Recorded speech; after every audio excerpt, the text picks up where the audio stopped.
Hello, welcome to the first webinar of 2025.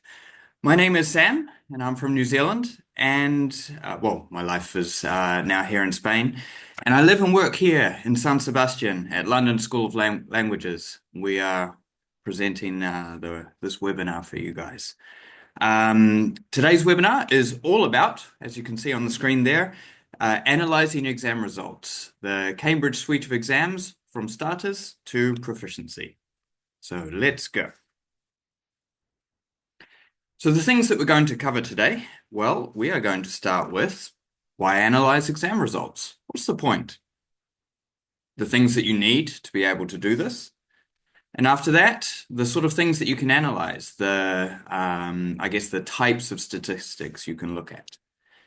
And to show you what we do here at London School of Languages, going to take you through the ones from the B2 first exam from Cambridge from last year, to show you exactly what we look at. And then to draw conclusions from well, the B2 first and all the other exams that we analyze as well. So a roundup of everything there from starters to proficiency.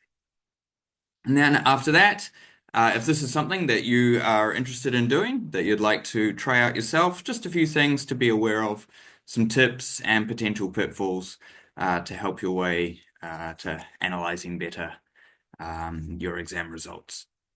And of course, right at the end, some time for some questions and answers, hopefully answers. I'll do my best if you have any at the end. All right, so let's get started. So, yes, why analyze exam results? Well, a few reasons. Obviously, you're able to see student strengths and weaknesses across the different skills and how they're performing in each area. The exams, they consist of reading, writing, listening, speaking. So we're able to see how overall, I guess, students are doing. And if you do this over time, you're able to make comparisons over the different years, and you're then able to notice trends, which is very useful to see if students are generally strong in this area or weak in this area, and that they need more work. And it's also possible to see trends across levels. So when writing, for example, might be quite easy at a certain level, and then boom, a different one, it suddenly gets much harder. Why is this? And also here at London School of Languages, we have 4 centres. So we're also able to make comparisons between those and notice if there's anything going on in one centre that might be able to help another. As well as that, we can determine the effectiveness of the mock exam in our summer courses. So each year we provide an online mock exam for our students. And so this is, useful preparation for them before they do the real exam. And with this, we can make comparisons between how they go in the mock and hopefully the improvement in the real exam. And if the things need to be adjusted at all, or certain things need to be worked on. Similarly with our summer courses as well. And with all these results, it then helps us guide like the following year, like I said, if there's anything to work on in particular. If reading is a weakness at B2, well then, okay, when they move into B2 plus, we need to really help that year level with it. And so it's able to help our senior teachers and head teachers, set objectives for the following year. And targets as well with exam results. And of course, all of this is ultimately helping us become more effective teachers, but we have justification for it. So all of this, it's results-based, it's statistics, it's real. And so with this, we have direct evidence of what our students have done throughout the year and what we can do to help them in the following years, but ultimately for ourselves as well as teachers to help them get there in the future. Okay. So the things you need to be able to analyze exam results. Well, the exam results, of course. Without them, we wouldn't be able to do much. And so, as I mentioned, today we're looking at Cambridge, and that's sort of the bulk of the exams that we teach or help our students sit. And with a Cambridge exam, a student they receive a statement of results, and that gives them their individual mark for each part plus an overall grade. And that is what I use when analyzing the results. Access to a spreadsheet document, such as on Excel or Google Documents or similar. That way you're able to input all the data and then use various formulas, and you'll be able to create graphs, and how you're able to then actually analyze the results. And so with that, yes, some knowledge of the formulas that are out there. How do you create an average? How do you show the range of scores? And so, yeah, I mean, that some knowledge helps, but it is very easy to just use Google and ask the question, and they do have a step-by-step. Well, in the search results, there'll be a step-by-step way of how to do it, as well as on YouTube, you're able to watch people. If you want to do it old school, or sometimes you just need it right there next to you, a calculator, quick double check maybe of the average. A highlighter, I do print out the sheets as well, and so it's nice to just be able to clearly identify some results. Pen and paper for tallying if you want to do it quick. And of course, all this takes a bit of time, so it's not going to be done in one day. So prepare yourself. And of course, then, who's interested in these results?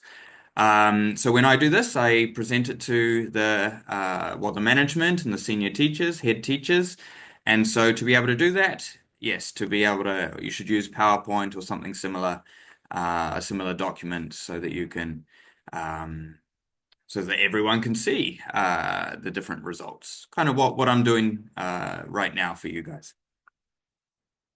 So this is what you need.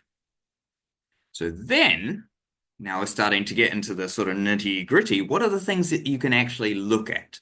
So I've got all these numbers. I've got this number for reading, this number for writing. I've got their overall grade. What can I do with it?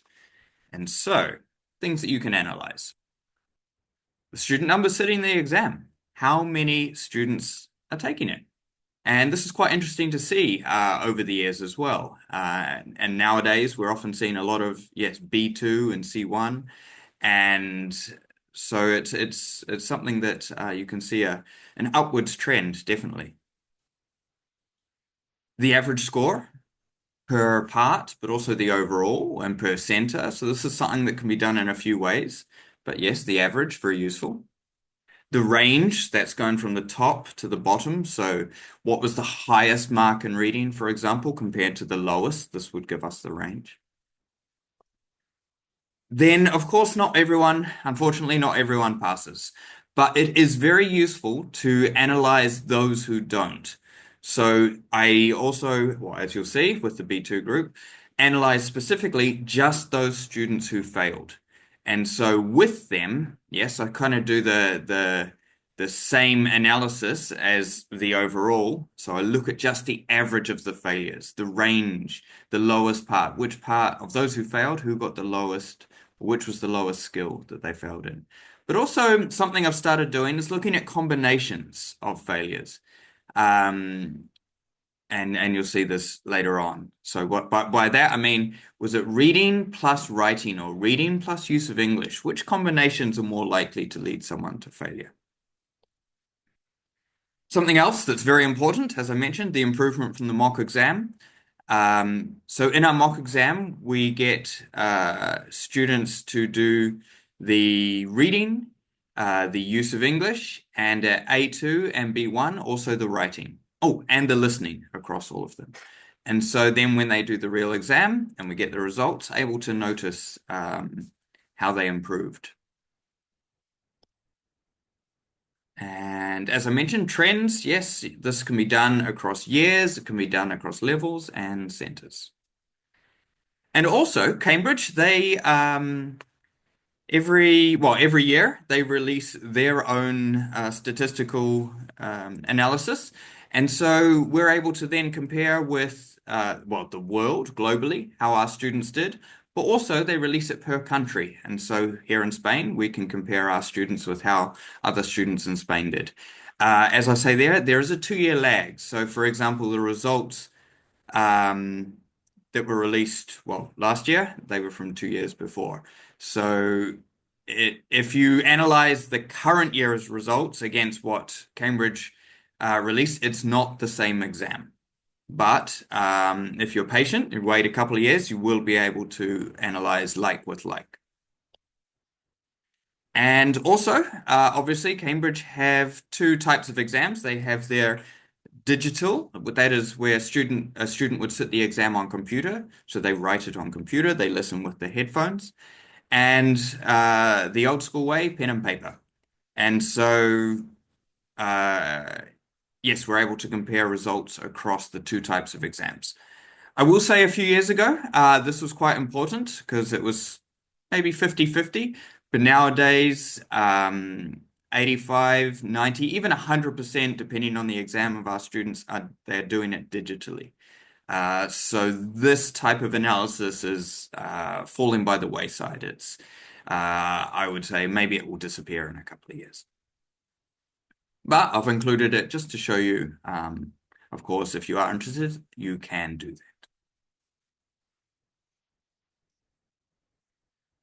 Okay, little cartoon just to perk you up in case falling asleep with the sort of all this analysis jargon.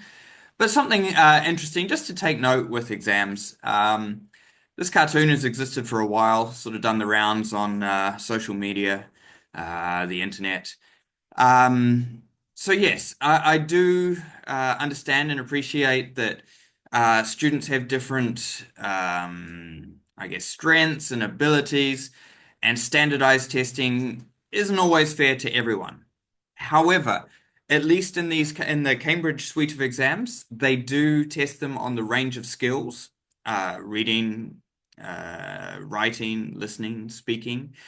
And you don't have to pass all of them to be able to pass the exam. So, for example, if writing isn't a strength and speaking is, you can compensate. So, in that way, the Cambridge suite of exams are really good for our students to sit because it allows them to, their strengths can help them still pass the exam even if they have a weakness in another area. All right, so yes, it is the Cambridge suite of exams that I am going to be talking about today. And on the right-hand side, you'll see that's the range of exams that we have from starters all the way up to proficiency. And as you notice, some of them are for schools. There's also a first certificate for schools there. And so these are the exams that I'm referring to or going to refer to today.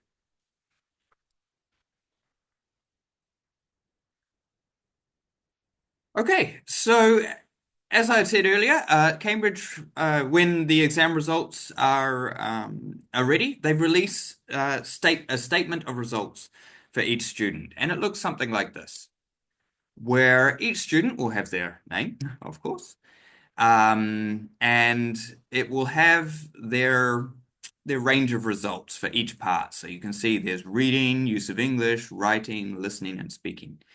And depending on the exam they sat, they need to get in a certain, uh, well, they need a certain score to pass. So, for example, B2, you need 160 points to pass. So this student here, um, they obviously sat the B2 exam and they got a certain grade. What's it? 174 overall. Well done, which means that they got a grade B. And so this is the piece of paper that I collect from, well, that we receive, and I'm able to input all the data from this, and that's how the result or the exam analysis is done.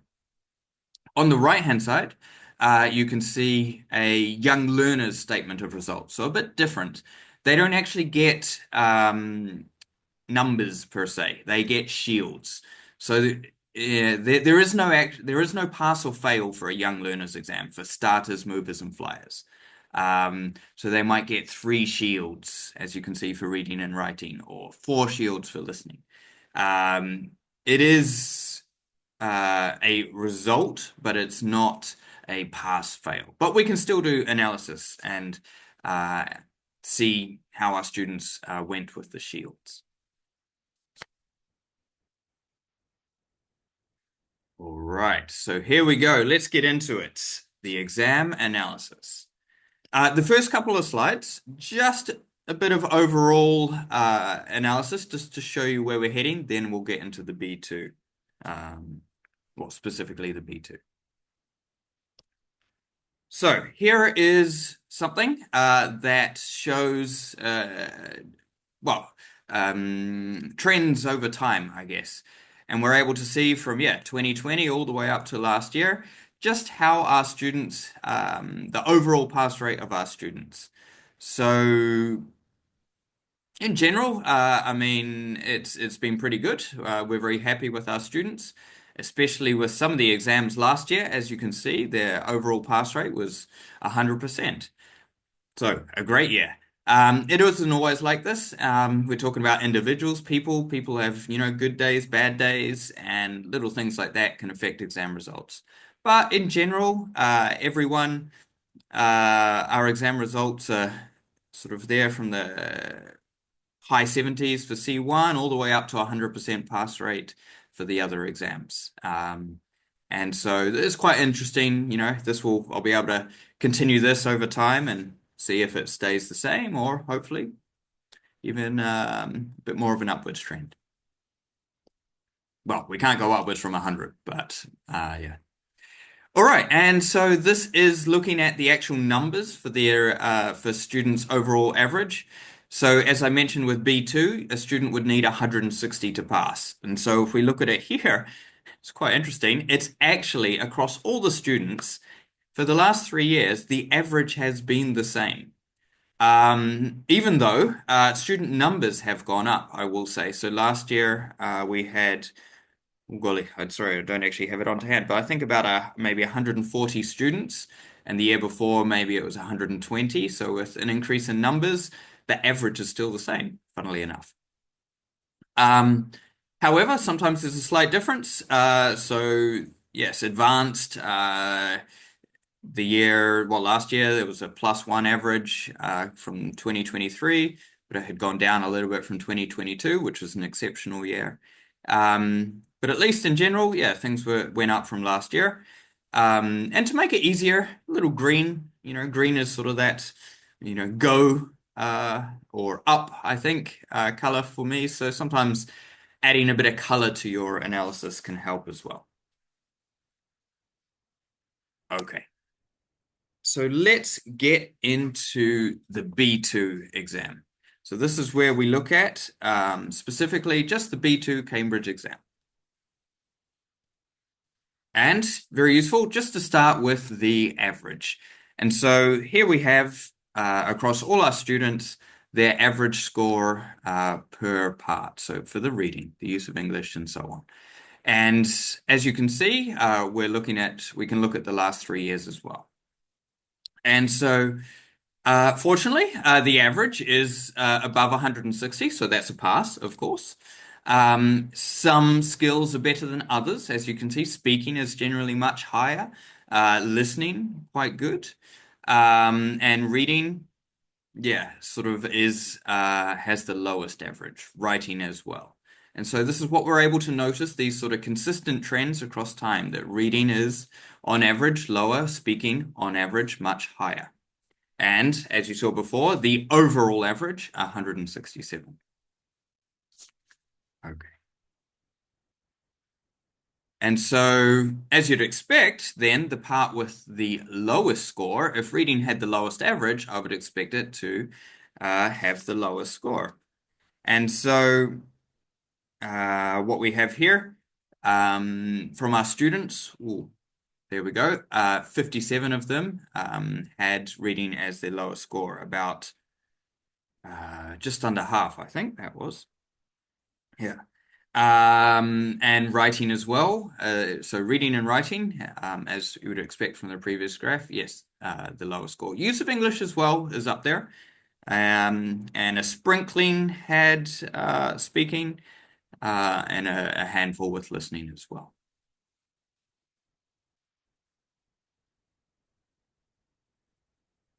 All right. And then this can lead us on to the range of scores. And so the range refers to the high, well, the lowest and the highest.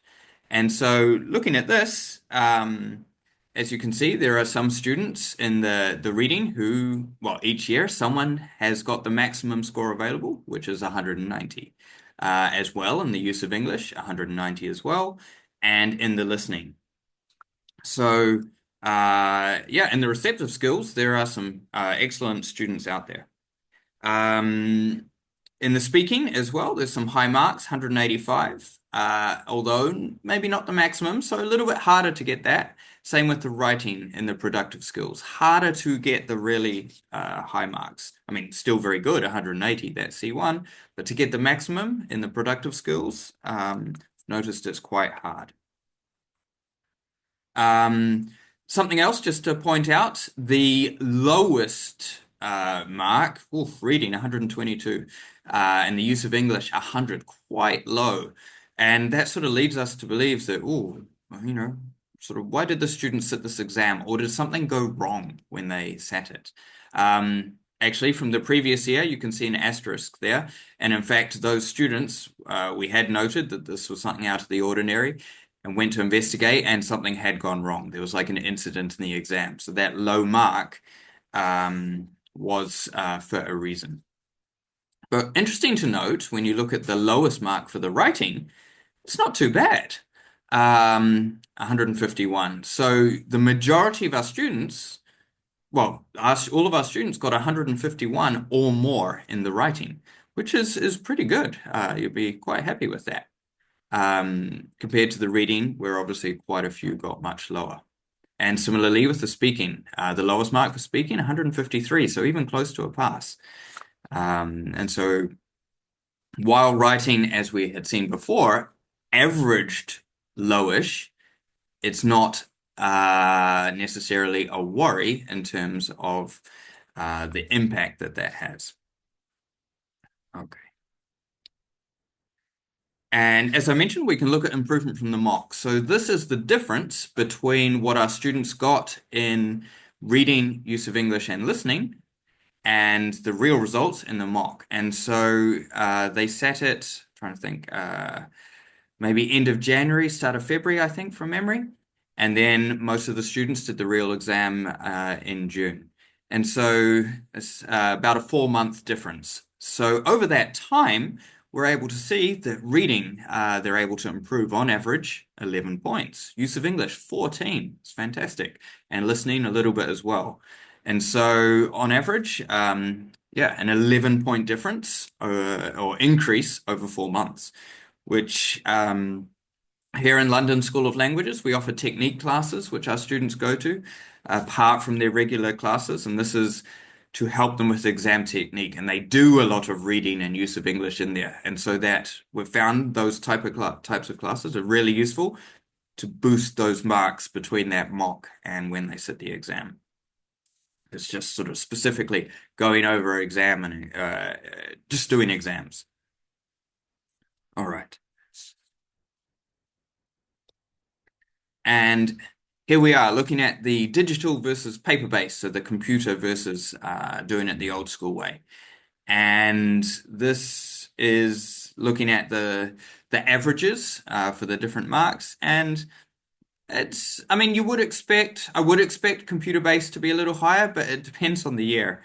And funnily enough, sometimes things aren't always what we expect. So usually in computer-based, for example, the listening, I would expect it to be much higher because they have their own headphones and there's no danger of where you sit in the exam room or getting distracted by others. But funnily enough, last year, the listening, paper-based was higher.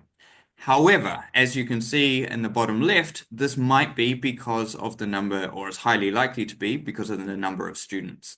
And so fewer and fewer students are sitting paper-based, more and more computer-based. And so the type of results we get from a paper-based exam, they're not really representative of the overall sort of student population. So yeah, I don't I might not consider these results that significant anymore. When it was 50-50, sure. But nowadays, it's sort of becoming less significant to do this comparison, just purely because of the number of students sitting computer-based is far greater. Okay, and so here we are looking at the students who got, or the different parts below 160 points. In other words, failing for B2, a certain skill.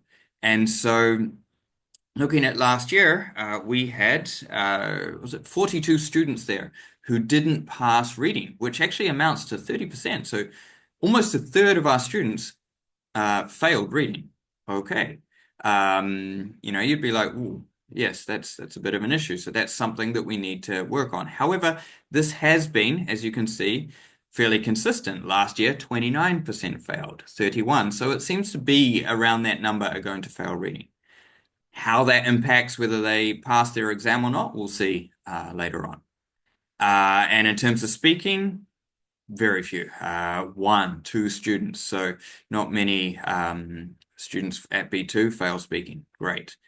And as you can see, around 20 or a quarter percent failed use of English, and or even up to almost 25% in previous years. And that's sort of, yeah, around that.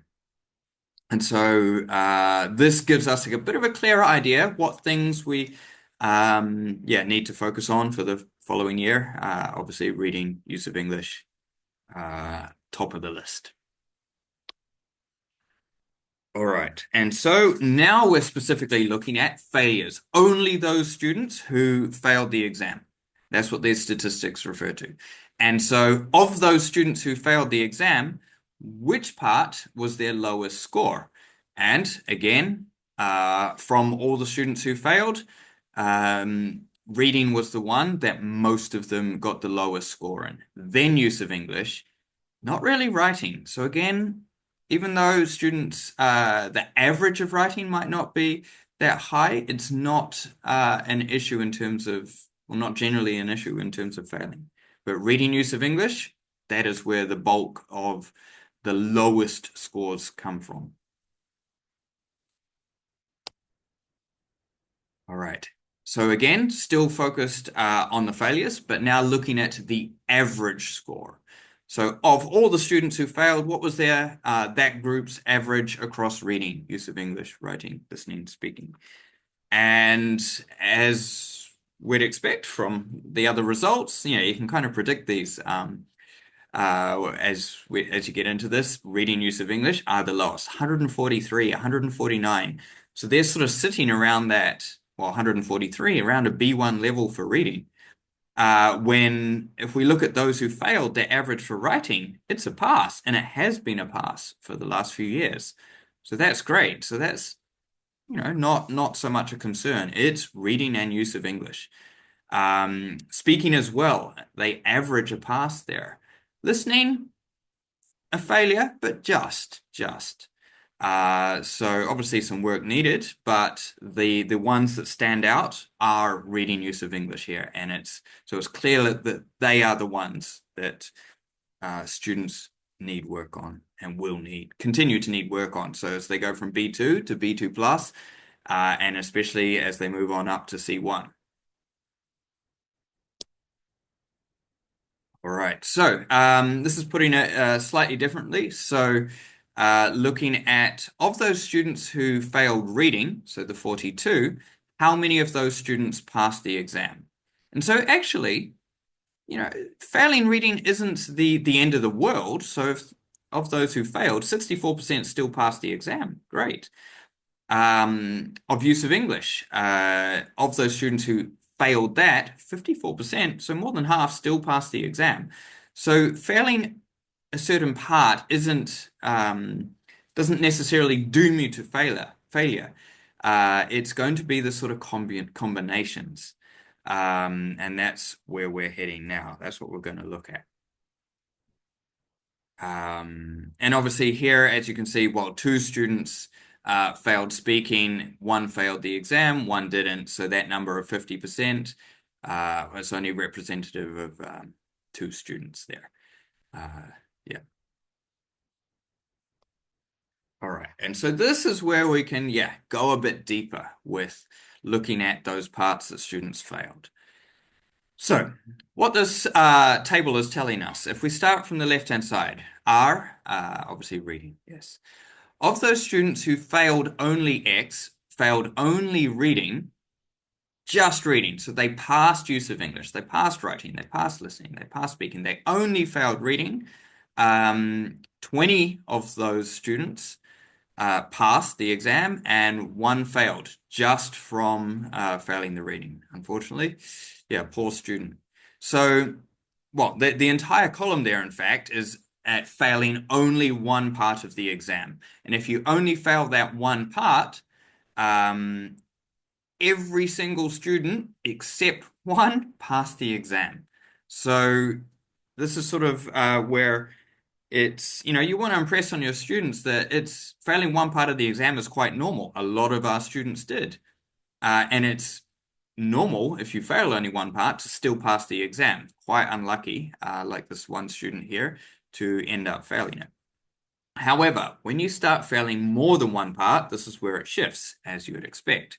So looking at reading, if you fail reading and one other part, well, then you're twice as likely to then be failing the exam. So only of the 15 students this refers to, 5 passed, but 10 failed. And then if we go one step further, where you fail reading and 2 others, none of them passed the exam. They all failed. And if we did go even further, where they failed reading and 3 other parts, well, they all failed again. So the part where you still have a chance is sort of where, okay, you could fail 2 parts. When we look at use of English, it was still 50-50 there. 6 passed, 6 failed. Okay, from failing 2 parts. So there's still hope. But as you'd expect, the more parts you fail, it shifts. We get the inverse. So if you fail use of English and 2 others, then no one passed the exam. They all failed. Okay. What I haven't done, and this is sort of the next step, is to actually be able to go, okay, what are the combinations? Reading and use of English, how does that help? Or reading and writing. But from the graphs we saw before, we are able to tell that, yes, reading and use of English seem to be the key indicators of a student passing the exam. All right. And so essentially, this is it in another way. And so, I mean, this is it. With numbers, you're able to kind of present them in different forms. So here, we're looking at if a student failed, for example, one part of the exam, what is the likelihood of them passing the exam? So if they failed one part, there's still a 98% chance of passing the exam. So that was that one student I mentioned before, whereas everyone else who had failed one part of the exam passed. However, if you fail 2 parts of the exam, it starts shifting dramatically. You only have a 41% chance there of passing the exam if you fail 2 parts. Still possible, but less. 3 parts, even more. 25% chance. And then if you fail 4 parts, yeah, no one passed the exam here. All right. It is also important to note there are students out there who passed every single part, of course. And in our case, that was 79 students who passed the exam without failing any parts. And, oh, sorry, I should have the percentage of there of what that is, but I don't. And 48% of students failed at least one part, but 75% of those still passed. So about half of our students, yeah, failed one part, which is very normal. Like I mentioned, strengths and weaknesses.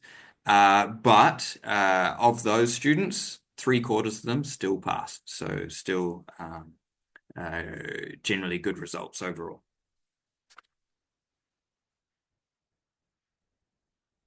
All right, and here we are, a little comparison across our centers. So as I mentioned, here in San Sebastian and the villages around, we have four different centers.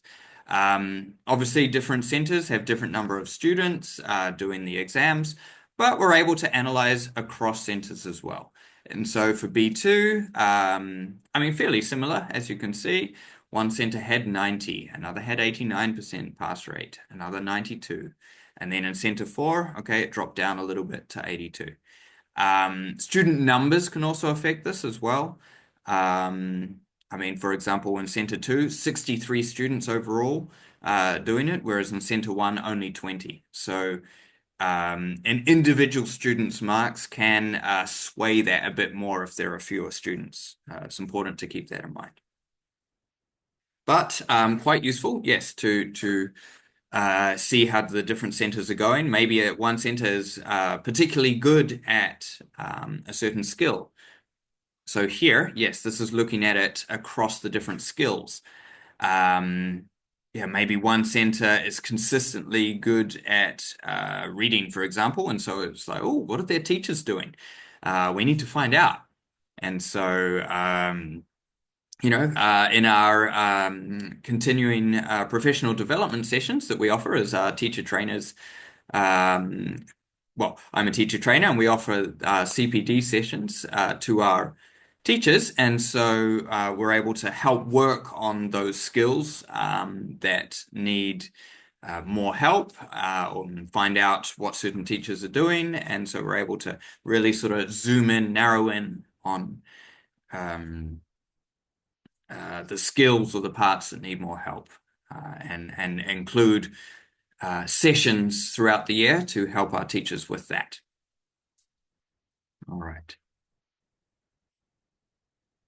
Just point out, as you can see on the graph, by the way, you might have noticed in the others, that the bottom line in a lot of the cases is not zero. So you're able to manipulate that just so you can see it a bit clearer.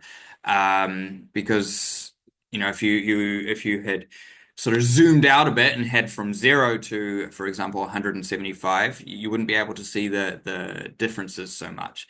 So by having the lowest number here at 155, um, there were no marks lower than that in this case. Yeah, we're able to sort of notice the differences a bit more. Um, but it's also important to be aware of that sometimes that can exaggerate them as well, depending on the numbers. Okay. And here we go, looking at London School of Languages and how it compares with Spain and the world. Though this is from 2022. So as I mentioned, there's a 2-year lag. However, the results here are like with like. So I have taken our 2022 exam results and compared them with the same exam here. So it's not the 2024 ones, which I had just shown you. And so what we're able to notice is looking at, for example, grade A, the top marks there. We are a little bit lower on average. Okay, something to take note. However, when we look at the majority of our students, and we look at the ones who passed, so that includes grade A, grade B, and grade C, compared to Spain, we do have a couple of percent more, or 1.4% more in grade B, a little bit less compared to the world, but still almost 1/5 of our students getting a grade B. But as you can see, in grade C, and this is a pass still, this is where the majority of our students are, and quite a bit higher compared to the rest of the world in Spain. And when you add that together, 68 plus 4 plus 18, it tells us that, 90% of our students passed, whereas compared to, say, Spain, for example, it seems that only sort of 75% passed, or the rest of the world, 78%. So when we are able to compare it across like that, we're quite happy with the results. That most of our students 90%, in fact, passed the B2 exam in 2022. And this was the combination of, as it mentioned, B2 first and first for schools. So that was putting those results together because nowadays, as hopefully you're aware as teachers, that yeah, a lot of our students sitting the exams are sort of getting younger and younger, especially for C1 and B2. So the for schools exam is the one that a lot of our students are sitting at B2. Okay. And so that sort of that brings us to the end of the sort of all the numbers there in your face and all the graphs and the way that they move up and down and see all the trends. And so now what sort of conclusions can we draw? What are the trends that we're able to identify? So some of the things that able to, I guess, say from that or draw the conclusions we can draw. And as you can see with the title, it says B2 and C1. So I've kind of lumped these together because the majority of our students, they sit the B2 and C1 exams, and generally the results are along similar lines. If there is anything that's specific to one exam, I would say that. But for presentation purposes, yeah, it's sort of easier to lump these ones together.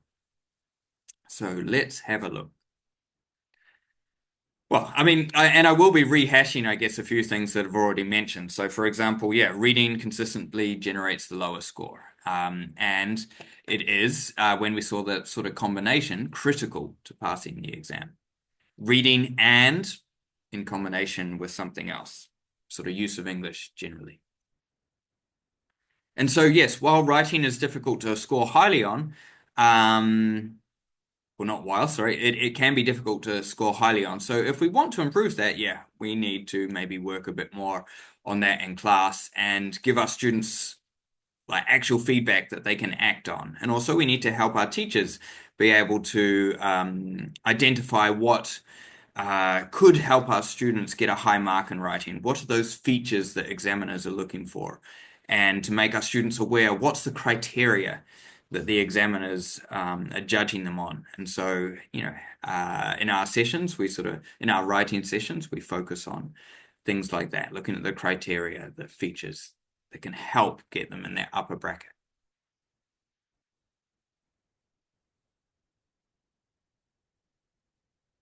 And of course, as I mentioned, student numbers, especially B2, that was our largest group. And so just keep in mind, yeah, the number of students taking the exam, because it can differ across levels. And so always when you look at results, you know, are you looking at it from a group of 140 students or 5?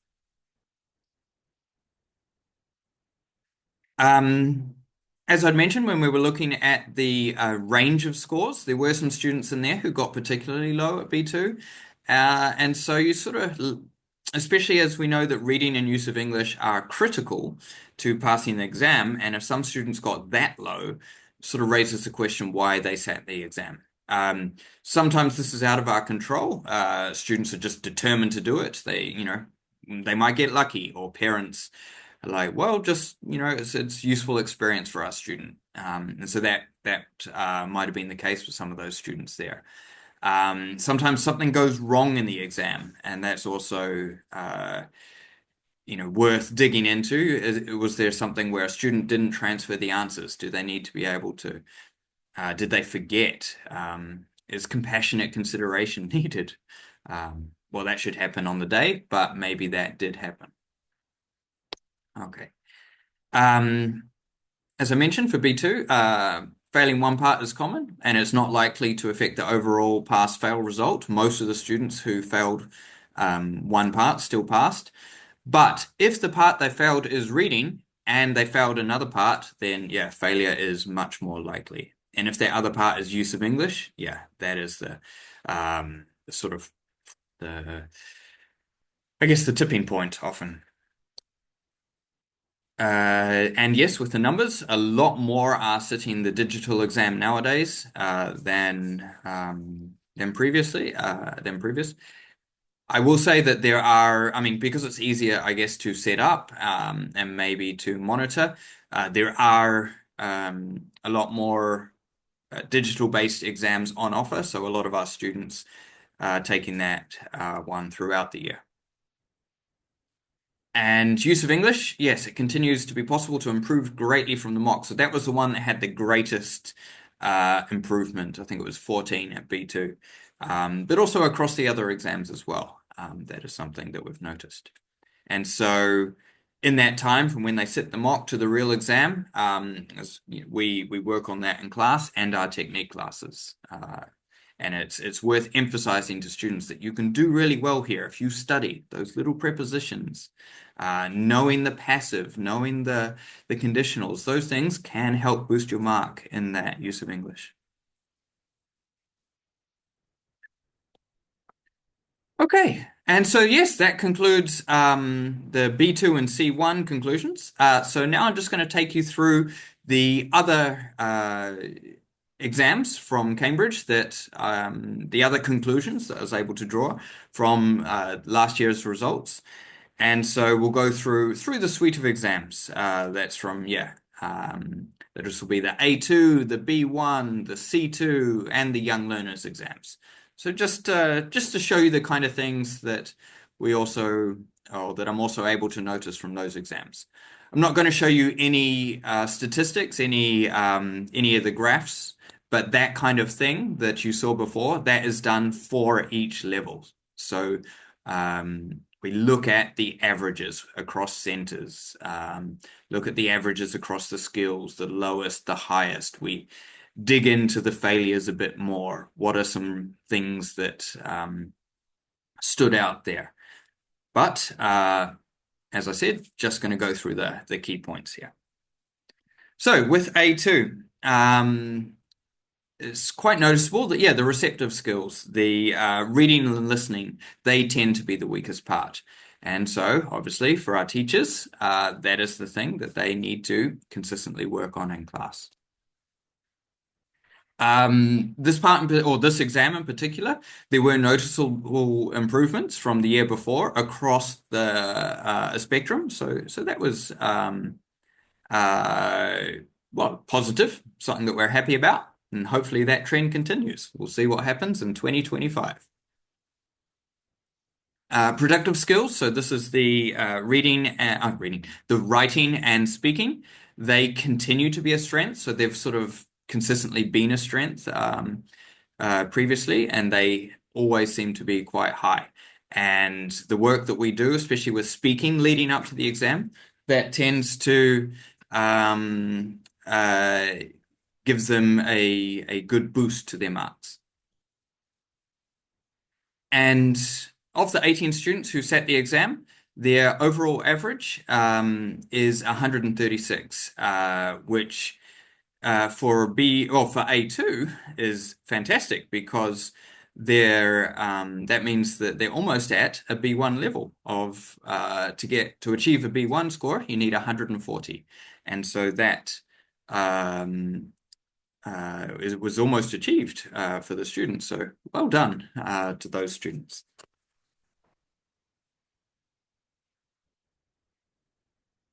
Okay, and then here we are with B1, looking at the B1 preliminary conclusions. Similarly, the results were up on last year, so again, very happy about that. But again, reading is a skill that needs to be worked on in class. That is one where, okay, results do tend to be a bit lower. So even though they may be higher than the year before, reading is sort of often the weaker or the weakest skill. And so that's a trend across years, across levels, as you saw with B2 as well, and C1. And so here, sort of making reference to the mock exam, where there seemed to be a difference between. So with B1, we mark, or when they do the mock exam, we mark their writings.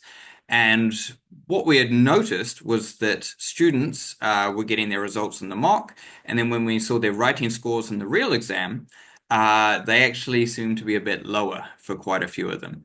So that tells us that when we mark the mock writing, perhaps we need to be a bit harsher. Maybe we were being too generous. Perhaps. Okay.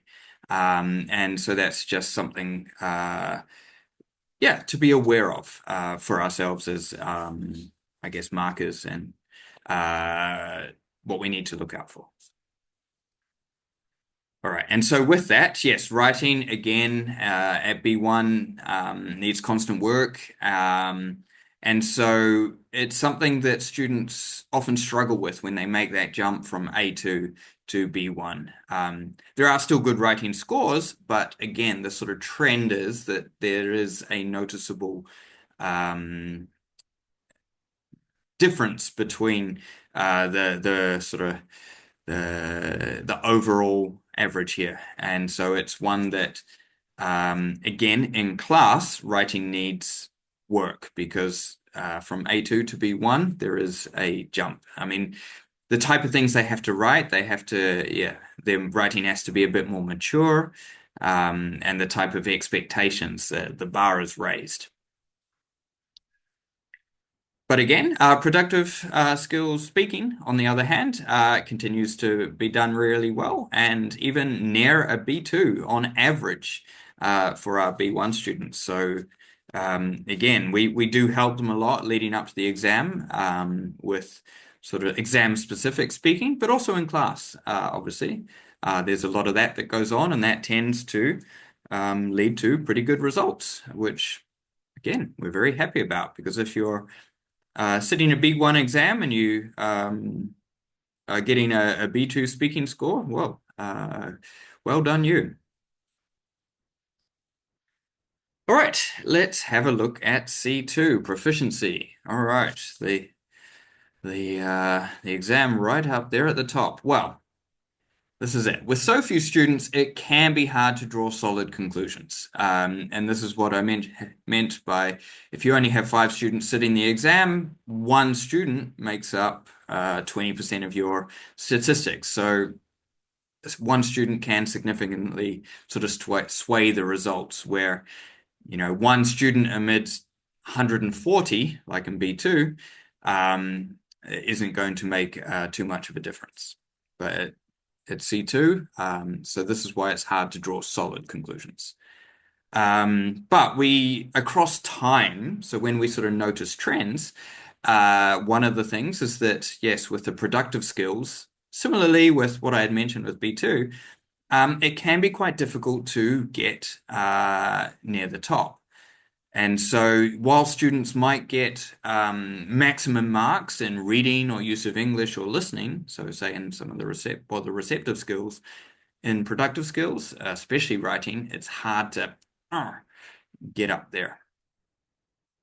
And similarly, again, across levels, use of English is a part that between the mock and when they sit the real exam, there is a noticeable improvement. And I think for C2, I don't have the number, but it might have been on average around 18 or 19 points, which is huge. Again, a few students, but it shows at least they sort of knuckled down after the mock and with our technique classes, able to step it up. Okay, just a question. I guess this is a question this is a question that I had asked myself. Is the mock listening too easy? So this is where the students who had sat the mock, they did really well. Fantastic, good, we're happy. I mean, it was a real C2 practice exam. But then when they came to, well, in this year, this particular year, when they sat the real exam, everyone was down. So while the mock listening is a real practice listening, maybe it's on the easier side, though in theory they should all be at the same level, but perhaps this one was, yeah, on the easier side. So that tells us maybe we should change it. Okay, and Finally, we come to the Young Learners suite of exams. So this actually, the Young Learners Cambridge suite of exams, these consist of starters, movers, and flyers. So sort of lumped those in together for the Young Learners exams. And some of the conclusions that we were able to draw from that. Um, well, similar to what I had just said actually with the C2 exam is that there was this sort of negative relationship from the mock exam to the real exam. So when they did the mock, they scored quite highly, but then when they did the real in the same skill, they got lower. Now, as I had mentioned before, the with the young learners exams, there aren't numbers per se, it's shields, but they still got lower than what we had expected from the mock. Um, so again, is it the right mock exam to use? Is it too easy? Or something else that we might investigate is because these are young students we're talking about. When our teachers did it, did they help them? Was it like exam conditions? Because obviously, when a student does, well, when a young learner, well, all of the students that they're doing the exam under exam, well, they should be doing the exam in exam conditions. But maybe with young learners, because they're so young, maybe a teacher decides to help them a little bit.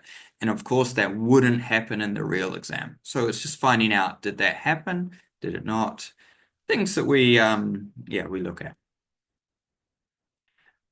And well, across the young learners exams, yes, reading and writing were consistently the weaker skills, especially at flyers. And flyers is on a par actually with the A2 key exam. So different style of exam, but the level in theory is the same. And so if writing is weak at flyers, and then when they move into an A2 key class and it's continues to be weak, then there's something we've got to look at there. The sort of the jump that they make there in terms of maturity, something that we have to be careful of. And across all the exams, speaking was done really well. In fact, across all the exams.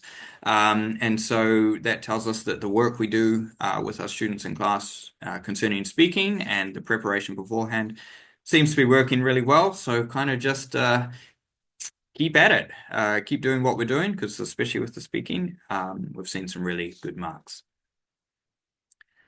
And so that is a summary of all the sort of conclusions that have drawn from the Cambridge suite of exams from, well, last year in particular, but some trends across years as well. And so, if I've inspired you to maybe at your academy or your school or the students you have to analyze the exam results that you have, then well, here are some things just to be careful of if you are going to be doing this yourself. Some things that should be aware of. Okay, so yes, be careful of extrapolating trends or drawing conclusions from limited data. So this is what I meant with C2, 5 students say. Um, you can get averages and that kind of thing, but it's limited compared to 140 students when you can really see a cross-section of, well, not society, but of our students. So just be careful of when you have limited data. Okay, I said you need to do this on Excel, and it's a fantastic program. Well, Excel or Google Documents or similar, and they are fantastic ways to be able to do this. And so with the formulas, you can get all sorts of nifty formulas. You can do more than what I've done here as well. So there's a lot you can do. But you need to make sure that that formula is carried over down into each cell, where you do the click and drag. And if it's not, if you don't drag it all the way, that number, they might forget to do an average there, and that could greatly alter maybe your statistics. Or if you put the input the wrong data somewhere, you put a reading and a use of English, that kind of thing. So just be careful. You do have to uh, uh, be on your toes when you're doing this. Okay, forgetting students, yeah. So from personal experience, I mean, this is how we learn. Students sit different exams at different times of the year. And so the exam analysis that I've just shown you, that is from the academic year here in Spain from, what was it, 2023 to 2024. So basically that means students who sat exams from September 2023 all the way up to I think it was like August 2024. Yeah. And so you need to be aware of that so that you are remembering and collecting the results from every student who sat exams in that period. And so sometimes there are times when there might only be one or two students sitting an exam. So for example, we've got a C1 student sitting an exam tomorrow. He's the only one. I need to remember to put him in for this year. Yeah. Okay. This kind of connects to the first point, but the results, yeah, if you have limited data, if there's only a few students, an individual student's results can skew the data one way or another. Maybe it makes it a higher average or lower. And that can also tell us if something went wrong. So not the ones I've shown you here, but 2 years ago, we were able to notice, oh, something did happen in the exam. And it turns out that our students, like there were a couple of students actually, who had forgotten to transfer the answers. So that tells us that in our class or in a paper-based exam. So in class, we need to really ensure that they know they have to do that and to practice that. And it didn't happen the following year. So we've corrected that.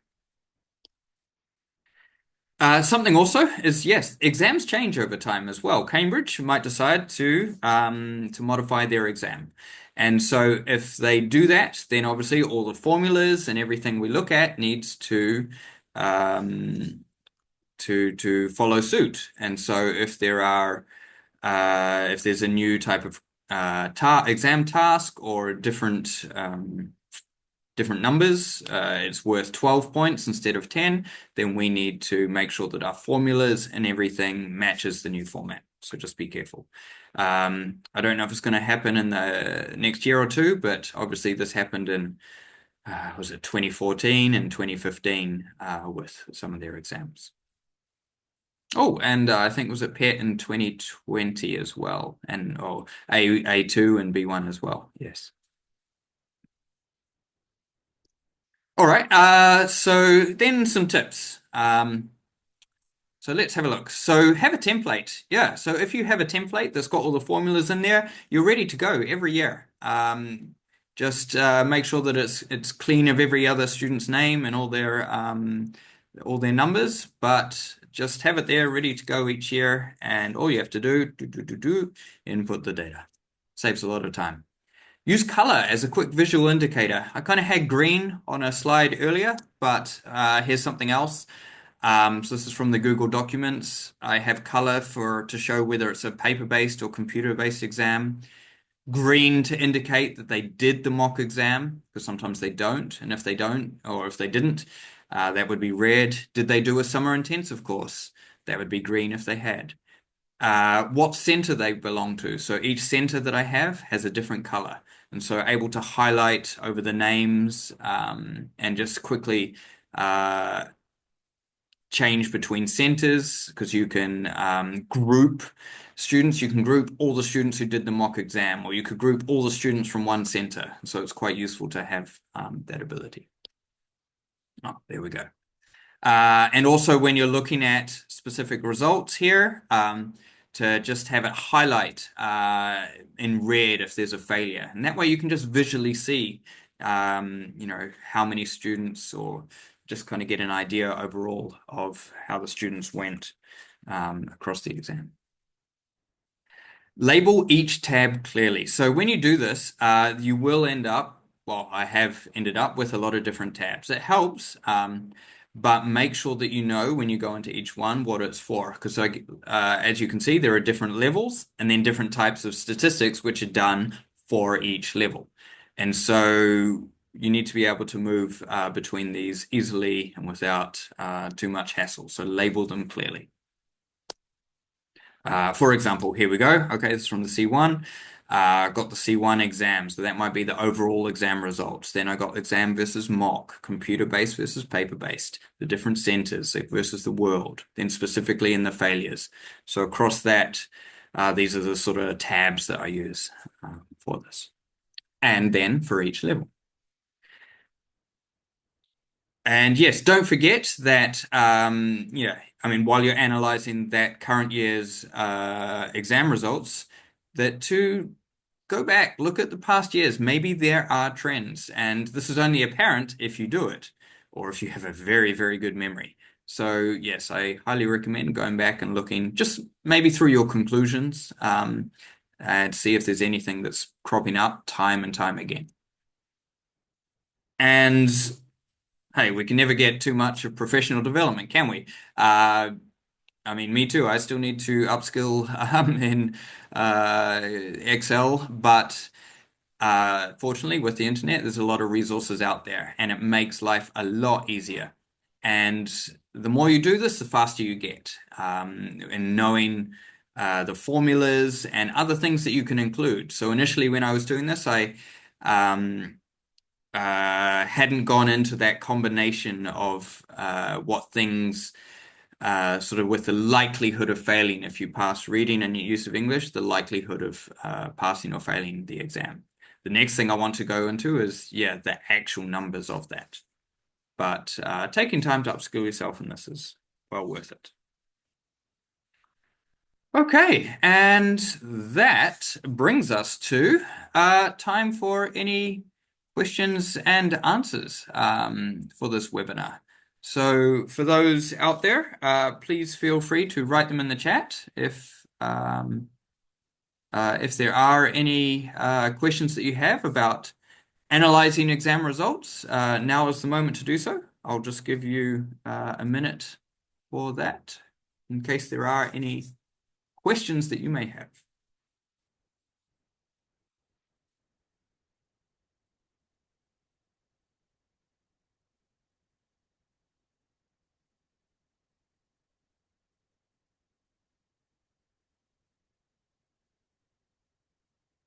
Right, well, actually, it looks like today's been a bit of a quiet day, so I think I'll wrap things up there.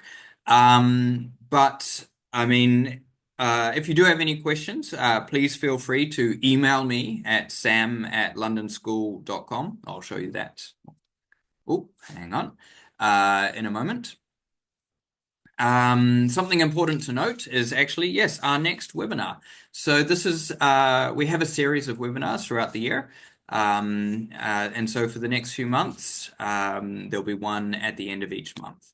And the next one is all about managing communication by Jorge Mendez.